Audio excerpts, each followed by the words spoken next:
As sanguessugas são úmidas, gosmentas e ao longo da história foram temidas, odiadas e amadas pela humanidade. Mas não importa o quanto avancemos tecnologicamente, ainda não surgiu nada para substituir o seu uso. Sanguessugas são animais hermafroditas com 32 cérebros, 9 pares de testículos e uma mandíbula com 3 filas de 100 dentes cada uma. E sempre foram e são essenciais para a medicina.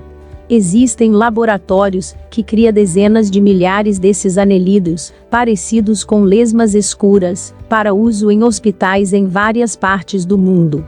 Os animais são deixados sem alimento entre 6 e 9 meses, para estarem famintos na hora de trabalhar, em outras palavras, sugar o sangue de um paciente. Esse é o seu papel como ferramenta fundamental na cirurgia reconstrutiva contemporânea. Sanguessugas e humanidade. A fama das sanguessugas vem de tempos remotos. Os babilônios se referiam às sanguessugas como filhas da deusa da medicina, mas também eram consideradas criaturas perigosas capazes de drenar o sangue de qualquer um. Nesta cultura ancestral, as sanguessugas representavam tanto uma ameaça à saúde, como uma ferramenta de cura. Essa visão permaneceu ao longo dos tempos, à medida que as criaturas eram usadas pelos egípcios, gregos e romanos, e por povos na China, na Índia e na Europa Ocidental, até os dias de hoje. Houve até um tempo em que os anelídeos eram muito caros, pois representavam a solução para qualquer mal-estar. Os médicos acreditavam na teoria dos 4 humores, que determinados estados da mente eram causados por excesso de sangue no corpo, sangue, fleuma, bilis amarela e bilis negra. Assim, para restaurar o equilíbrio do corpo e virtualmente curar qualquer doença, às vezes era preciso drenar parte do sangue do paciente. Sanguessugas de aluguel. No século XIX, a popularidade desses animais alcançou o apogeu. Entre 1825 e 1850, as sanguessugas eram usadas para praticamente tudo. Você podia até ir a uma farmácia e alugar uma sanguessuga. Hoje sabemos que ela pode ser usada em apenas um paciente, pois do contrário seria como usar uma seringa suja. Mas no passado não era assim. As pessoas iam a farmácias, pagavam uma boa quantidade de dinheiro, e levavam um desses animais para uso no conforto do lar.